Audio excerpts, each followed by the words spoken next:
Terakoya Yokoso. Minasang, konnichiwa. Konnichiwa. Kali ini kita kedatangan tamu dari Jepang. Oh, bukan ya, masih orang Indonesia ya. Masih orang Indonesia. Dia murid dari Terakoya, peserta dari Terakoya angkatan pertama. Asli dari mana? Cibarusah. Asli dari Cibarusah, Bekasi ya. Terus pulang dari berangkat ke Jepang tahun berapa? Waktu itu masih ingat nggak? 2015. Kontrak 3 tahun.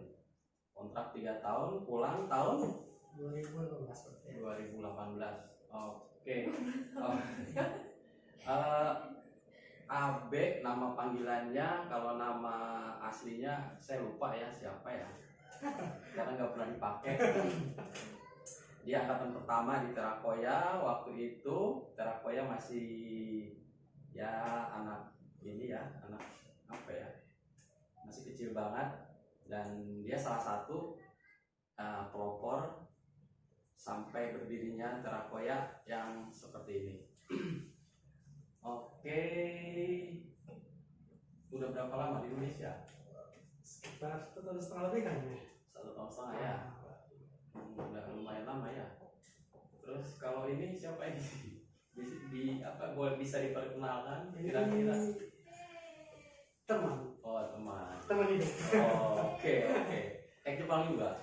Ya, Ex Jepang juga. Kenapa kalau orang ex Jepang selalu bertemunya sama ex Jepang juga ya? kebetulan kali. Oh, kebetulan. Kebetulan. Itu ketemu di Jepang atau enggak? Setelah pulang?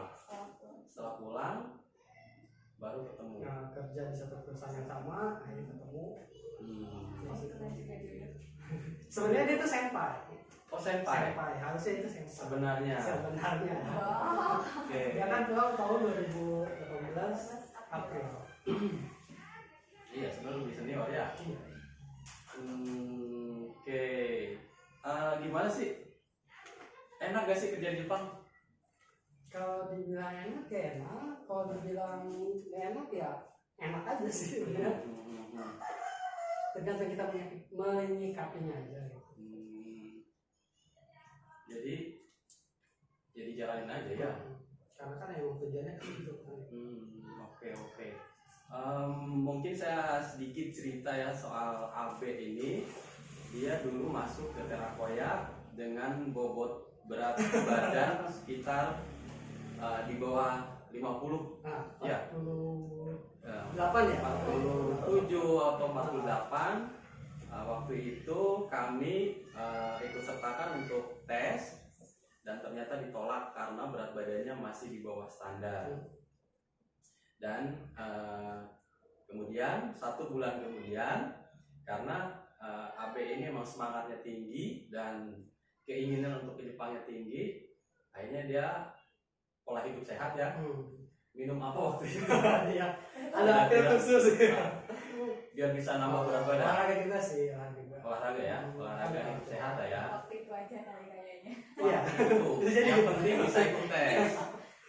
Dan alhamdulillah mengikuti tes yang kedua kali, dia lulus karena berat badannya juga sudah sampai 50 ya. 54. Sudah sampai 54, malah lebih dari ini ya, standar ya. Dan alhamdulillah dia lulus. Kemudian yang peserta dari Terakoya itu ada 2 orang ya. Yang satu berat badannya kurang, dan yang satu lagi berat badannya lebih. Itu malah kebalikannya, dan alhamdulillah dua-duanya lulus dan dapat di perusahaan yang sama ya. Sama tapi beda penempatan. Beda penempatan daerah ya. Dulu di perusahaan apa? Boleh sebutin? Boleh Itu bebas. di Fujimaki Group. Itu bergerak di bidang sembang, berbubut, memilih daerah Aichi Nagoya. Dan kebetulan perusahaannya pun ada di Indonesia, ya, di Cikarang ya, terutama di Cikarang. Dan itulah ketemu sama istri. Oh itu. Oke. Jadi istri pun setelah pulang dari Jepang bekerja di perusahaan tersebut. Dan akhirnya Ya gitu lah ya. Oke. Berarti kalau istri pulang tahun Sama 2018. 2018. Beda bulan. penempatan daerah mana? Nakatsugawa gitu. 3 tahun juga, kontrak 3 tahun. Oke, mungkin di sini banyak teman-teman yang pengen tahu seperti apa sih asal mulanya atau awalnya kok bisa ke Jepang terus, dan sekarang alhamdulillah sudah kembali lagi ke Indonesia dengan selamat ya, dengan sehat walafiat dan sudah bekerja kembali di perusahaan Jepang pula ya sekarang ya. Perusahaan yang sama sih. Di perusahaan yang sama ketika bekerja di Jepang dan cabangnya bukan di Indonesia, ya mungkin ya itu suatu inilah ya, berkah lah ya. Bisa diceritakan kira-kira awalnya gimana kok bisa masuk Terakoya gitu, kok bisa ke Jepang, kok bisa beristri bidadari ini gitu. Gimana ceritanya? Lucu sih ya waktu itu awal mulanya buat ketemu Terakoya itu waktu itu kalau nggak salah tahun 2014 saya tuh lagi di motor berdua sama saudara sama ponakan. Emang kita tuh dari dulu emang udah kemana-mana berdua lah ya sama dia. Kita lagi ngobrol pengen dah gitu gimana ya merubah keadaan kayak gini perekonomian gitu kan. Dulu tuh pernah terpikir pengen ke Jepang, pengen tahu sih ke Jepang tuh kayak apa sih sebenarnya gitu. Kita kan tuh anak-anak tahun 90 gitu ya, pasti tahunya anime lah ya. Anime. Waktu itu udah ada yang kenal siapa yang dari Jepang gitu, ada nggak? Itu masih nol. Nggak ada rekomend sama sekali. Nggak ada sama sekali. Pas banget kita tuh di macet di jalan. Itu masih ingat waktu itu di Babakan kalau nggak salah. Di situ di Babakan ada pelang magang di Jepang Terakoya. Dan itu udah usang banget sebenarnya. Udah usang banget. Iya. Dari situ kita setelah pulang dari waktu itu mau nyari spare part motor ya, lagi senang-senang nyari motor. Pulang dari situ dari Cikarang gitu cari spare partnya, langsung Terakoya. Ketemu lah sama Pak Aco ini. Dan waktu itu pun beliau masih belum stay di tempat, ya kan? Kita tuh nunggu dulu tuh beberapa harus bikin janji ini. Akhirnya ketemu, kita cerita sharing, akhirnya orangnya nyambung, welcome gitu ya. Mungkin ini juga sih yang disenengin sama murid-murid di sini ya. Pak Aco ini satu orang yang gimana ya, bisa jadi seorang teman bisa, guru bisa, orang tua juga bisa gitu. Dari situ mulai tuh awalnya kita tuh saya sendiri ya sebenarnya kursus tuh bukan untuk ke Jepang. Tadinya ada keinginan ke Jepang tapi bukan untuk ke situ. Karena posisi waktu itu masih kerja di satu kawasan Jauh BK. Masih udah inilah udah zona aman gitu ya, udah enak. Karyawan tetap lah ya. Udah ada posisi juga. Tetap karyawan. Kemudian waktu sekitar Februari 2015 kalau nggak salah waktu itu, Pak Haji tuh nawarin, "Be, lu pengen di Jepang kan?" "Iya pengen." "Lu mau nggak gua daftarin gitu ke salah satu SO di Bandung, Mulia Mandiri." Nah, MMI waktu itu. Wah kayaknya belum sanggup deh. Soalnya masih ini. Tapi kata Pak Cok, "Lu mau berangkat apa enggak?" Jawabannya itu, mau. Kalau mau sekarang waktunya. Kalaupun enggak sekarang, udah gua nggak mau urusin lagi, terserah lu. Tapi gua kasih kesempatan sekarang, gua bisa bantu. Ya udah, modal nekat. Akhirnya kita berangkat ke Bandung gitu ya. Berangkat ke Bandung ya itu kekurangan banyak kekurangan. Tapi karena tahu kekurangannya ini saya coba introspeksi, saya benerin semuanya. Persiapan alhamdulillah itu tes lolos. Iya, lolos. Waktu itu Angel sih sebenarnya kakaknya ya. Tes di Bandung, terus juga di Karawang juga ada tes langsung di perusahaannya waktu itu. Terus akhirnya alhamdulillah lulus. Oke. Ya itu juga mungkin tesnya juga dari sekian puluh orang ya. Banyak banget sekian puluh orang, akhirnya tersaring berapa orang gitu ya. Hampir 80/100 gitu waktu itu. Banyak banget sih. Yang dipilih itu cuma 8 orang. 8 orang. Iya, tapi beda perusahaan.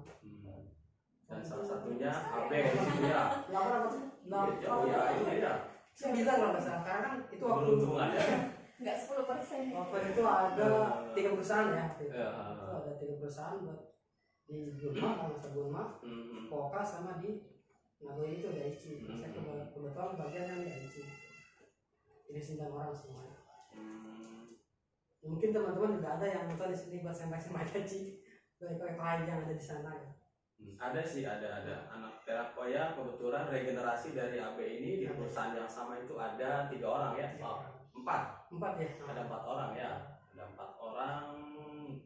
Tio, Senpai, terus Emalia, terus Yosi, kemudian Iwan. Iya, Iwan. Dia bekerja di perusahaan yang sama dulu yang AB Senpai pernah kerja di situ ya. Iya. Oke, setelah sampai di situ, terus masih panjang kan latihan sampai akhirnya bisa terbang ke Jepang. Iya, jadi kalau misalnya buat kalian yang mau ke Jepang itu nggak sesimpel itu gitu. Iya, banyak iya. kan. Jadi Nggak daftar besok langsung terbang. enggak. Jadi kalau kalian coba berpikir ke Jepang tuh pengen main-main atau apa, itu mending tar aja dulu dah. Kalau memang mau magang ya harus magang, harus buat negara kalian gitu. Saya pun sebenarnya termasuk yang lemah, tapi karena keinginan saya besar ya saya harus bisa gitu. Kemudian saya ikut latihan ya di Bandung itu selama kurang lebih 3 bulan karena perusahaan ini kan kebetulan ada cabangnya di Indonesia. Waktu itu masih di Karawang. 2 minggu itu kita belajar ini praktek rumput Di perusahaan. tersebut yang di Karawang itu cabang dari Jepang. Jadi totalnya sekitar 3 bulan lebih lah. 2 minggu lah ya. Setelah selesai itu akhirnya paspor kan pasti udah diurusin ya dari sana. Jadi sekitar seling berapa hari gitu. Tinggal nunggu terbang ya. Nunggu terbang ya. Akhirnya berangkat ke Jepang dan sampai di Jepang pun kita nggak langsung kerja gitu. Kita di sana ada satu lagi Senta. di Senta itu pembelajaran lagi bahasa Jepang. Belajar bahasa Jepang lagi. Ya, pemantapan Nah, ya. selama 1 bulan. Selama 1 bulan. Berarti di situ belum bekerja ya? Belum. Belum bekerja, tapi belajar lagi bahasa Jepang. Yang sebenarnya di Indonesia kita sudah dapat ya untuk itu ya. Tapi Biasanya di situ momen-momen transisi sih. Nah, iya masa-masa transisi Pas ketika awal. kalian tinggal di Jepang gitu ya. kayak belanja, terus misalkan makanan-makanan yang biasain gitu lah gitu. Berarti di sana tuh lebih spesifik untuk kehidupan di Jepang itu seperti betul, apa? kayak gitu. Oke. Di perusahaan tersebut ada senpainya atau ada orang Indonesianya? Waktu itu di Nagoya ya kebetulan ada 6 orang Indonesia. Orang Indonesia. Ya, ada 6 orang. Terus kamu tinggal di Apato, satu Apato itu berapa orang? Karena perusahaan saya itu kan ini ya Dekat. ada beberapa banyak. Saya itu di Jepang 2 kali. Tempat tinggal itu ada 2 kali. Pindah. Tahun pertama itu satu rumah di Apato, tapi 1 orang 1 kamar. Nah yang keduanya itu tahun kedua mau ketiga itu pindah lagi ke Apato yang lain karena perusahaannya pindah juga ke cabang yang lain. Kerjanya itu satu Apato 1 orang. Itu di daerah Minato. Kohai-kohai di sana masih ada ya. Oke, dan di situ pun banyak orang Indonesianya. Alhamdulillah banyak, dekat masjid juga. Oh, dekat masjid? Ada. Halal juga ada. Oh, lebih enak ya. Alhamdulillah enak. Berarti kalau untuk sholat nggak ada masalah ya? Insya Allah nggak ada. Tapi sholat nggak gitu. Alhamdulillah. Itu yang dia pertanyaan. Bisa sholat, tapi kadang orangnya yang nggak ini ya. Karena kalau sholat kan kita tergantung dari jam kerja ya. Iya, betul. Kalau memang jam kerjanya bisa sholat, memungkinkan kita sholat di perusahaan itu. Iya. Tapi kalau misalnya nggak sempat, ya kita sholat di rumah. Jadi bisa kita ngatur waktunya aja ya. Cuman kan nggak semua perusahaan yang menyediakan tempat sholat juga. Betul, karena Ada ya yang bahkan melarang. kita paham, istilahnya tahu Jepang kan bukan negara ini ya, dia istilahnya bukan apa ya, bukan negara Islam ya, dan dia juga nggak anti Islam gitu. Jadi ya mungkin ya kita harus siap dengan kondisi tersebut gitu. Karena waktu saya pun untuk bisa sholat itu kita nyari waktu kerja pas istirahat. Karena kan di sana per 2 jam itu istirahat terus 10 menit. Jadi setiap 2 jam kalian ada istirahat. Ada istirahat 10 menit. Kalau yang lain kan biasanya kalau istirahat kita ngerokok gitu ya. Kita ya buru-buru cari air buat duduk terus sholat di bakar. Dan itu pun kadang-kadang ya nggak semua orang Jepang menerima. Tapi ya kita harus bisa ngejelasin ke mereka ini loh Kasih saya. pengertian. Ya perlahan-lahan kan ya. Soalnya banyak pertanyaan ya teman-teman ya, banyak pertanyaan dari teman-teman yang ingin ke Jepang. Terus kemudian nanti sholatnya gimana, terus kita boleh sholat atau tidak, terus di sono disediakan tempat sholat atau tidak, dan itu kembali lagi ya kebijakan dari sebuah perusahaan ya. Betul. Jadi ada perusahaan yang memang menyediakan dan ada yang tidak, tapi kita tidak dilarang, yang penting tidak mengganggu jam pekerjaan. Betul. Ya. Mungkin seperti itu ya. Iya. Ya ini kan ya dari yang kalian alami di sana ya seperti itu ya. Jadi ya mungkin sedikit banyak bisa menjawab lah ya dari pertanyaan-pertanyaan banyak orang. Katanya di sana susah sholat, susah ibadah, susah ya dan lain-lain ya. Kalau menurut saya sih ya kembali itu tadi, sholat kita bisa, tapi kadang orangnya bisa apa enggak sih gitu kan. Kembali lagi ke orangnya. Oke. Kalau dulu kamu di bidang kerja apa? Di Price manufaktur juga. Manufaktur juga. Banyak orang Indonesia. Alhamdulillah. Waktu itu saya itu angkatan kedua. Angkatan Jadi kedua. SMP baru ada 3 orang. Itu orang Indonesianya. Sebelumnya itu orang Thailand semua. Thailand. Iya. Oh, ternyata orang asing juga ada orang Thailand juga ya. Ada. Vietnam. Kebetulan kalau Vietnam Vietnam nggak nggak ada. Ada Thailand. Oke, tapi komunikasi dengan mereka tuh gimana? Ada masalah nggak sih selama kalian kerja di sana gitu dengan Sama yang orang asing, sama dengan orang asing lainnya. lainnya? Kalau sama orang asing lainnya, apalagi orang Thailand ya, cukup susah sih sebenarnya. Karena Ini juga logat beda ya, lidahnya logatnya itu juga susah beda ya. sekali untuk dimengerti gitu.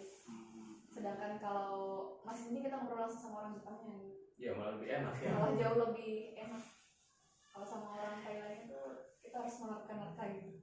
Oke, mungkin orang Thailand ke kita juga seperti itu atau ya? Iya mungkin. Mungkin. Bisa jadi ya. Iya, dia juga mungkin bilang kayak gitu juga. Oke, terus ada keinginan lagi untuk balik ke Jepang? Keinginan pasti ada sih. Karena kita udah tahu kan seperti apa. Jadi pengen. Iya sih, sebenarnya sih apa ya, itu pertanyaan yang nggak perlu dijawab. Ya sebenarnya saya udah tahu ya. Orang-orang yang pernah bekerja di Jepang itu pasti ingin kembali ke Jepang gitu. Dan itu mereka punya alasan yang berbeda-beda. Mungkin kalau dari Abi apa alasan kamu kenapa kamu pengen kembali ke Jepang? Padahal di sini kan udah kerja ya di perusahaan yang sama, perusahaan Jepang juga. Cuman bedanya ya di sini di Indonesia. Ya, sebenarnya kan udah enak di sini, kenapa harus punya keinginan lagi untuk di Jepang? Gimana ya? Kalau ditanya itu bingung sih. Nah, Cuman ya nggak ini sih yang munafik pasti orang yang punya duit. materi. Oke. Salah satunya ya. Terus juga mungkin di sana juga kita lagi sehat dalam artian ya mungkin di sini kita makan nggak nggak sebaik di sana lah gitu ya. Dalam artian kita nggak, kadang kita makan yang asal-asalan, nggak tepat waktu. Tapi kalau di sana tuh karena kita jauh dari keluarga, jadi kita tuh gimana ya?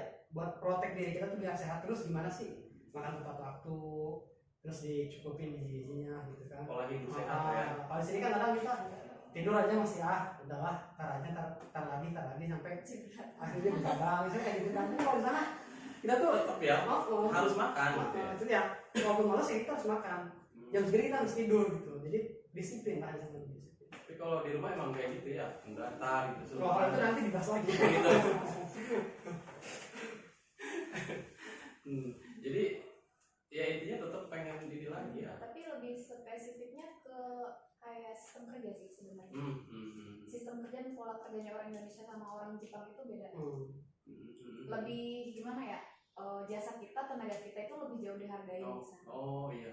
Sama dihargai juga. Cuman mungkin seperti gimana ya, kalau harganya beda. Harganya beda. Lebih meninggikan kita apa ya. Yang namanya jasa tuh lebih dihargai lah di sana. Ya mungkin itu bagian dari budaya mereka ya, kultur dari mereka ya.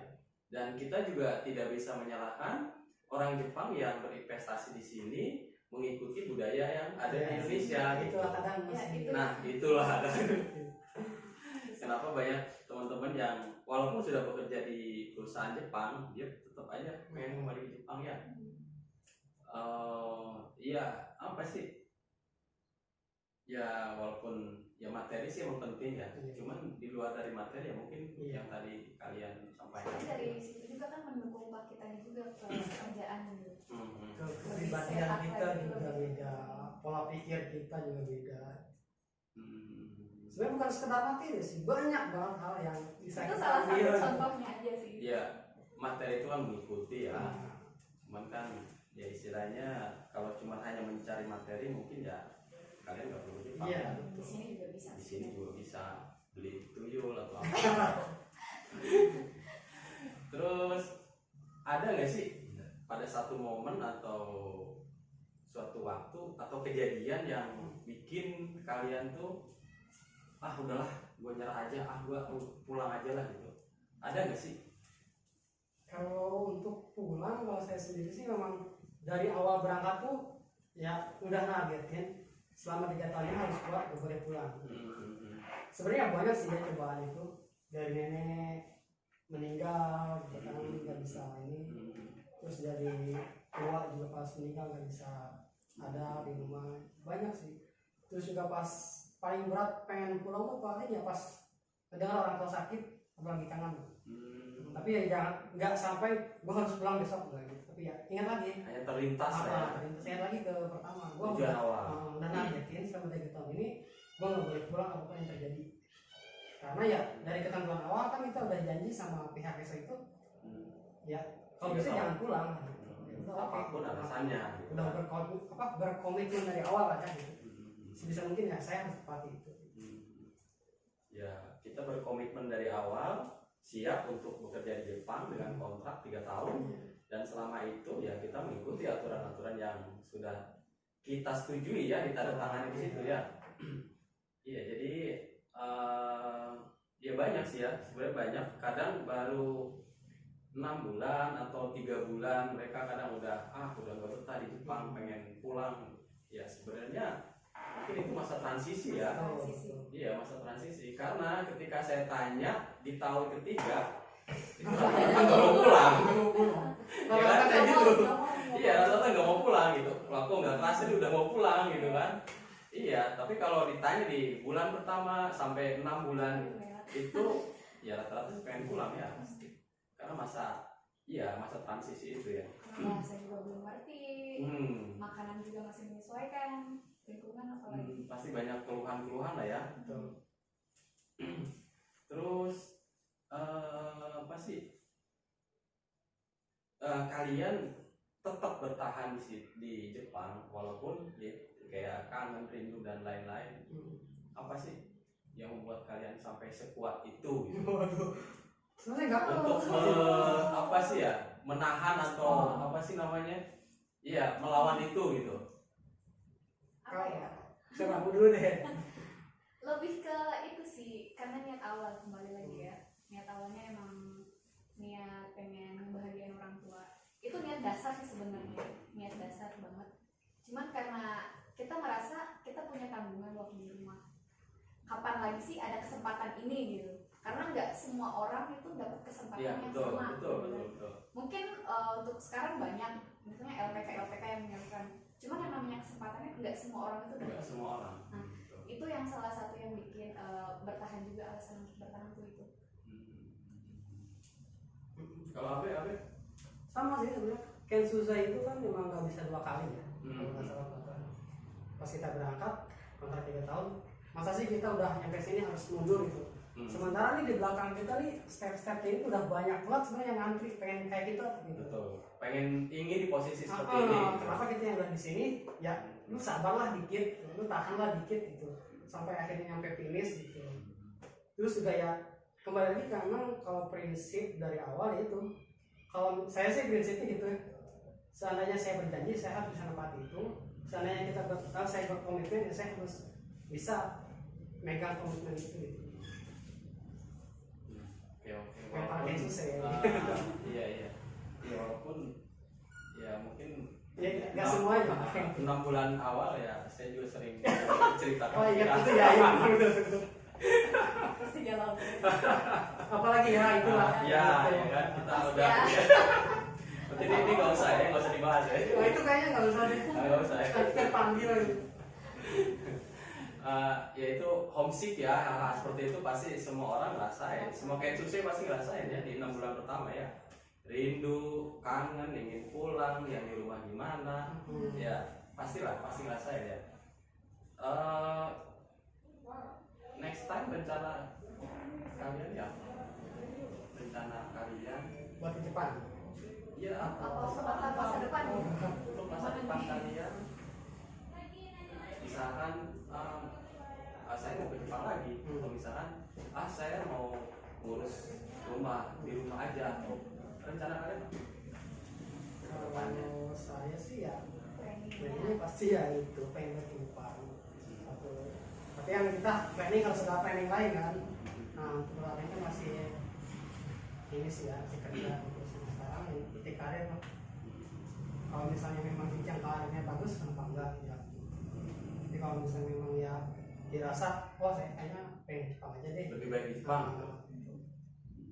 Karena kan untuk kembali lagi ke Jepang itu, untuk Jepang itu sekarang kan ada program Takute Gino ya. Iya. Itu emang sangat membantu sekali ya teman-teman ya, sangat kesempatan banget untuk para Jepang karena di situ dipermudah untuk persyaratannya dan apanya ya, persyaratan ya dan regulasinya dan aturan-aturannya ya. Jadi sangat simpel, sangat mudah mungkin bagi teman-teman yang emang mau kembali lagi ke Jepang, karena hanya kalau mau berangkat lagi di perusahaan yang sama itu apalagi itu ya, itu sangat mudah sekali ya. Dan kalaupun di perusahaan yang berbeda dengan sebuah pekerjaan yang berbeda, karena tidak semua pekerjaan itu masuk ke program Takute Gino. Jadi ya mudah lah, nanti mungkin kami dari sini dari pihak Terakoya bisa membantu untuk teman-teman yang ingin kembali lagi ke Jepang dengan program Takute Gino. Nanti kita obrolkan di sesi yang lain ya. Oke, pesan untuk kohai-kohai nih yang belum berangkat atau yang ingin berangkat gitu. Kira-kira apa pesannya? Karena ya makin kesini itu makin banyak banget orang-orang yang pengen ke Jepang, tapi mungkin sedikit yang tahu informasi gimana sih ke Jepang itu gitu. Soalnya ya itu tadi banyak info yang hoax, yang dan lain-lain lah ya. Coba kira-kira apa pesan-pesannya? Kalau dari saya sih pertama hati-hati dalam memilih LPK itu satu ya, karena nggak sedikit teman-teman yang cerita itu yang sampai di Jepang, lu bayar berapa ke sini, berapa ke sini, dan itu uangnya nggak sedikit gitu. Tapi ternyata ya ada yang diberangkatin, ada yang enggak. Itu hati-hati. Awalnya dari situ kita harus hati-hati pilih LPK. Terus yang kedua, kalau seandainya kalian sudah punya mental ataupun udah punya tujuan yang kuat, barulah sok silakan untuk kalian mau jadi kayak susah. Tapi kalau misalnya masih saya mau coba-coba aja ya, betul. atau misalnya saya mau iseng-iseng atau ya saya mau ngisi waktu aja, itu jangan deh, mendingan lulus syukur, nggak lulus itu udah jangan ya. Bukan mental pemagang katanya. Oh iya, bukan mental kensusei ya. Iya, jangan kayak gitu. Kalau memang kalian pengen jadi kensusei, kuatkan mental kalian, kuatkan fisik kalian juga. Terus kasih pengertian ke keluarga kalian. Seperti apa sih sebenarnya magang itu? Seandainya kalau udah lulus, terus sudah diterima di perusahaan, ya kalian lakukan yang terbaik. Masalah hasil biarkan yang atas yang atur gitu. Kalau menurut saya gitu, lakukan yang terbaik gitu. Semangat. Dari kamu? Kalau dari aku banyak tanya sih sebenarnya. Banyak tanya dulu ya, banyak tanya dulu masuk, sebelum kita memutuskan pengen ke Jepang tuh harus banyak tanya ke misalnya kayak tetangga, misalnya ada yang ke Jepang atau saudara atau teman-teman yang lain gitu. Karena awal dari situ kita tahu gitu kan, Jepang tuh seperti apa. Jangan asal kita kita ke Jepang nih langsung daftar ke LPK misalnya, LPK ini terpercaya segala macam. Jangan. Kalau menurut saya tuh tanya dulu sebanyak-banyaknya informasi, cari tahu dulu. Kalau kita udah mempunyai informasi lebih cukup, baru putuskan kita mau pilih LPK mana nih yang rekomendasi dari teman-teman atau dari saudara-saudara gitu. Kalau sudah, baru kita proses di situ dan kembali ke mental. Otomatis secara tidak sengaja juga pas tanya-tanya itu kan kita sedikit tahu kan, dunia Jepang tuh kayak gini loh, pemagangan tuh kayak gini. Jadi kita juga bisa lebih sedikit demi sedikit menceritakan ke orang tua gitu, masih pengertian orang tua. ini loh Jepang tuh kayak gini, boleh nggak kita berangkat ke Jepang? Lebih ke mental sih sebenarnya. Karena ya mungkin tidak sedikit juga orang yang taunya itu teman-temannya udah di Jepang gitu kan, dia tidak tanpa melihat proses sebelumnya itu seperti apa gitu, taunya ya udah di Jepang enak ya, postingan di sosial media gitu iya, kan, fotonya bagus-bagus, ininya gini gitu. Iya, banyak yang mereka tuh ya nggak ngerti proses awal itu kayak gimana gitu. Makanya banyak juga yang datang ke sini, Pak saya bayar sekian, yang penting saya terbang. Ya saya bilang, ya maaf kami nggak, ya simpen aja uang kamu gitu kalau kamu mau seperti itu. Kita nggak ada proses yang seperti itu. Mie instan aja harus disitu dulu ya, itu dulu. Jadi nggak ada yang seinstan dari mie instan, nggak ada yang seinstan itu ya. Oke sih mungkin ya cukup mungkin ya. Kira-kira podcast Terapaya kali ini semoga apa yang diceritakan dari ABC Empa ini jadi nambah pengetahuan ya buat teman-teman semua, bisa jadi lebih manfaat lagi, bisa jadi ada gambaran nanti ke Jepang itu atau di Jepang itu seperti apa. Yang ini semata-mata agar teman-teman semua lebih paham, lebih tahu, lebih ngerti, lebih nambah wawasannya kalau mau ke Jepang itu harus seperti apa. Jadi kalau ada yang nawarin iming-iming udah bayar sekian, kamu tunggu di rumah nanti terbang bulan sekian, tolong hati-hati ya, karena tidak ada seperti itu ya. Untuk ke Jepang itu banyak tanya lah, cari informasi sedetail mungkin. Ya mungkin itu aja ya teman-teman ya. Terima kasih atas kedatangannya hari ini ke Terakoya. Ini mungkin podcast pertama ya dari Terakoya. Pertama juga. Jadi kalian mungkin yang perdana di sini. Ya mudah-mudahan bisa lebih memotivasi ya teman-teman semua, para kohai-kohai Terakoya dan semua masyarakat Indonesia secara secara umum. Oke, sampai jumpa di podcast Terakoya berikutnya. Ya, minasan, mite kurete, arigatou gozaimasu.